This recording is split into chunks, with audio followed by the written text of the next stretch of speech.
So there's some clips of Joe Rogan saying some pretty racist things. We walk into Planet of the Apes. We walked into Africa, dude. There was no white people. There was no white people. This sparked some outrage. Let's react to it. Before we get into it, you know what to do. Hit the like, subscribe, hit the notification bell. Stop right into it. So anyway, we can't go to there. So I go, you got to go to one where there's Planet of the Apes, man. We're going to go see Planet of the Apes. So I look on the iPhone app, and it says, okay, take me to this one. And the guy goes, okay. I go, is that in a good neighborhood? He's like, oh, yeah. Guy barely speaks English. He takes us there. We get out, and we're giggling. Oh, we're going to see Planet of the Apes. We walk into Planet of the Apes. We walked into Africa, dude. We walked in the door, and there was no white people. There was no white people. Planet of the Apes didn't take place in Africa. That was a racist thing for me to say. You see what I'm saying? What I'm saying is... Hold up. Pause it. Yeah, that was out of pocket. I'm not going to lie. Like, if you just took that clip out of context and just, like, even in context, it's still crazy. Like, what do you think, Joseph? I don't consider myself to be a monkey. So I didn't take any offense to it. It was like a bad joke, really. You know? I don't know, bro, because you call them black people apes. You calling them animals. You literally making us synonymous to damn near livestock. You feel me? Trying to say that we're less evolved.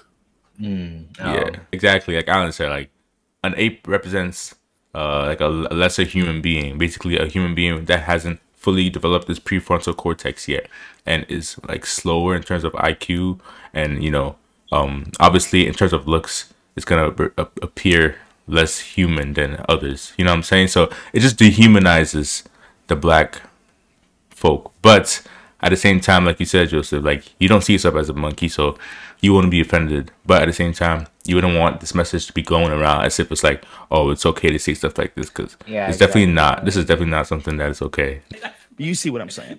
What I'm saying is, flies automatically stuck to your head. Yeah, what happened is we walked into the blackest neighborhood we could find. I mean, the guy on the right, like, after he added on to the Africa joke, he's like, you know, you just walked out and there was flies on your head. Oh, yeah. Yo, I didn't even peep. Go back. Hold up. Africa, dude. We walked in the door, and there was no white people. There was no. Yo, pause. He said, hey, yo, nah, that ass, yo, peep that. You peep that. I know I'm not playing, bro. I heard, yo, hold up. Wait, what? No, I thought he was just saying like, hey, yo, like, but no, he's trying to do he's doing like a tribal chant. Yeah. Oh, in the door, and there was no white people. Oh my god. There was no white people. Oh my god. Nah, this guy's the real racist, bro. Yo, this dude's out of pocket. That's why he's the only one who laughed at the joke, bro. Yo, Bags. Yeah, you see Joey Diaz, he's just chilling. He's just like, he's a real comedian right here, and you see he's not laughing.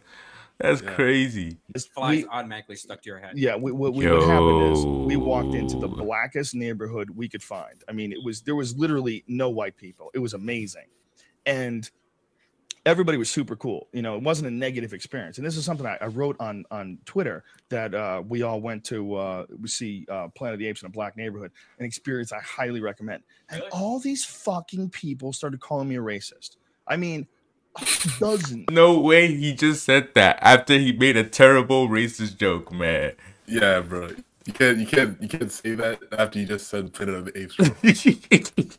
I mean, dozens of Twitter people, dude, I didn't know you were racist. Fuck you. Like, black people were saying fuck you. I'm like, listen, man, I am saying it was a positive experience. Yeah, I said I highly recommend it. And it was a black neighborhood.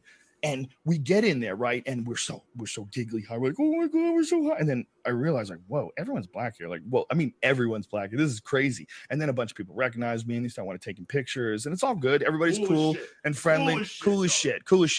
Like, this guy goes, yo, man, where I know you from? I don't want to bother you, man. I'm not trying to use up your time. Where I know you from? Yeah, this don't look good, bro. Yeah, that's it. Yeah, this don't look good, man. Yo, imagine, bro, and worse every second, bro.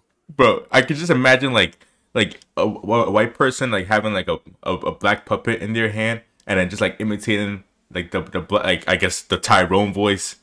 You know what I'm saying? Like, that's what I'm picturing right now. It's just like, it's like he's already has that stereotype in his head. I mean, maybe that's how the guy sounded, but it's just like it doesn't look good, bro. It just doesn't look good, bro. I don't know, bro. Use up your time. Where I know you from? I go, Fear Factor. I go, yeah, that's it. But it's the way he said it was like so cool. And we're giggling. Oh, no one did the smoke rocks thing, but I took a lot of goddamn pictures. And like I said, hold up, pause it. I'm sorry. Friendly. This is not a negative. I'm not gonna lie. He kind of got 1 point there. I'll give him 1 point out of all the points that he's lost. He's like a C- right now, but he gets like a probably like a C, exactly a C. I'm gonna let that slide. I don't think that was a racist comment. I don't know. Because I remember when I was like I remember I used to be in like when I used to get rides from my soccer coach. I'll get in his car and his daughter will be sitting in the back seat and she'll be like feeling on my hair and like I guess like I don't know, to her it was like super cool that my hair was curly the way it was, and in my mind I'm just thinking like ain't nothing wrong with that, you know what I'm saying? Like, but to the average person, you might look at that and be like, stop touching his hair and stop saying that about his hair or whatever. Like that's not cool, like or whatever. But in my mind I'm just like, hey, I'm different. Like I'm not mad about that. It doesn't mean that I'm a bad different. It might just mean that I'm a good different. You feel me? So she was like, so I was 9 or 10 and she was probably like 7 or 8. You know what I'm saying? So plus like at that age I barely even know what racism is. So I'm just in my mind I don't automatically go to like, oh, racism. I just think, oh well, maybe she just thought I was different and she probably thought that was cool. Maybe Joe Rogan in this case, he probably just thinks that the way the people talked over there was cool, but it just doesn't sound right when he's saying stuff like Planet of the Apes. I don't know. Super friendly. This is not a negative story. So then we go into the movie theater, right? It's me, Tommy, and like maybe there's another white person, maybe one other white person. Movie theater filled with black people, and they are having a good fucking time. People always complain that black people talk to the movie theater and talk to the screen. Yes, they do. Yes, they do. But it's good. It adds to the experience. Fucking yeah. If that's what you know, and like, so the way I felt like, I'm like, look, I'm in their neighborhood. This is how they go to the movies. Who the fuck am I to be offended by how they like to go to the movies? They were at the movies, and I'm not saying all black neighborhoods do this, but this particular black neighborhood, these people brought babies, bro. I mean, there's a lot of people with babies. Yeah, I mean, it wasn't just one. These people in front of us walked in, and they had toddlers, like little 2-year-olds, sitting on their lap to see Planet of the fucking Apes at like 10:40 on a Friday night. Didn't give a fuck about Didn't give a fuck. Nothing. Didn't give a fuck. But I'll tell you what made me really nervous and made me feel kind of weird was watching all of these previews of all these different TV shows or all these different movies rather that are coming out. And I'm watching these movies and all of them are about white people. Oh, weird. And I'm sitting there and I'm going, wow, this is weird. Like, imagine being a black person. And I always thought like people would complain, like I'd hear black people complain about, oh, there's no films for black people. There's no roles for black actors. And I'd be like, so go make your movie. What do you want from me? But when you go to a goddamn movie theater with all black people, that's when you really feel it. I'm sitting there in the audience and all these people are black, but every movie preview is white. There's no black characters. And then finally there's this movie with Jonah Hill. And they show a preview for the movie. And it's Jonah Hill and he's doing all this different shit. And he's babysitting kids, but he's supposed to be like a cool guy. And the way they show you he's a cool guy is there's an old black guy working like at a door at a club. Like the black guy's there and Jonah Hill's talking black to him. It is what it is, brother. It is what it is. Yo, he was so close to earning that B, bro. He was so close. I mean, in his defense, in this case, he was just like describing the trailer, I guess. What is black language? Bro? Yeah, you said you was talking black, bro. Yo, Nate the lawyer does not talk black. yeah, not at all. The Poor Man's Podcast does not talk black. I don't know what he's talking about, bro. But maybe if he had said like southern Talking accent, slang? yeah, talking slang, maybe something like that would have been work. Yeah, exactly. Say like if a white person was talking, I guess redneck style, I would be like, that's, he's talking like a redneck. That's not referring to his race. That's referring to, I guess his culture, like the subculture, you know what I'm saying? But talking black is like referring to the race rather than the culture. Maybe he could say talking, like a hood dude. Even that is better. You know what I'm saying? It's what it is, brother. It is what it is. And I'm watching this with all these black people. I'm watching this white guy talk like a black guy. And I'm in this fucking theater field and I'm like, and I'm high as fuck. I mean, just barbecued, sitting there soaking in this experience going, wow, this is fucked up. Like, no wonder why black people are angry and they feel disenfranchised. Like, they're completely removed from the mainstream cultural experience in a lot of ways. Like, there's a tiny percentage of black people that are included in movies. So finally, Planet of the Apes plays. Everyone's white in the movie except the bad guy. The bad guy is a black guy. And I thought it was so strange. And not only that, he's a bad guy who owns this giant company and he has an English accent. It's like, not only is he it's like you couldn't have a brother from Philadelphia that figured out how to own this corporation. It couldn't be a guy, even a brother that talks like a regular businessman type dude, you know, who's like, well, what we need to do is acquire this. And, you know, once we get that, and then we'll be on moving, and then we get in the Forbes. You know, no. This guy has an English accent. He doesn't sound like anybody you know. And this is the only black guy in the fucking movie. And I'm like, wow.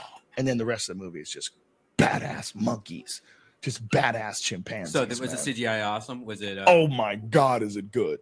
First of all, the movie is the shit. Planet of the Apes is a dope movie. Yeah. So he ended it off with like a decent commentary about like the black experience in America and how like he didn't notice these things until he was actually in where he was a minority probably for the first time in his life. Since it's something that sticks out to him. I mean, he, like in this club, he's probably like 30 something at least, and it's his first time where he's like, "Oh, I'm actually like surrounded just by black people." So I mean, that itself shows something. That the intention was to basically demonstrate just what it felt like for Joe Rogan, as what he is, a majority, you know, a white person, a white man. He is the majority, being in the shoes of what it feels like to be a minority, essentially. In you know what I'm saying, in a black neighborhood. So I guess like the whole idea was that, like, you know, he was able to, I guess, look at life from a minority's eyes and kind of experience it in a way that he never thought about before. Perhaps that's what the intention was in telling the story. But you know, by breaking the story into little bits and details, you can of course expose them easily and make a video about it and get them canceled and all that stuff. But I don't know. I just think that intentions truly matter the most. And whatever, I wish I looked for people's motivations. I don't think he had any ill intent motivations. Like, you know, you can clearly tell when someone has ill motivations to be, you know, racist towards someone, and I don't think that was his purpose.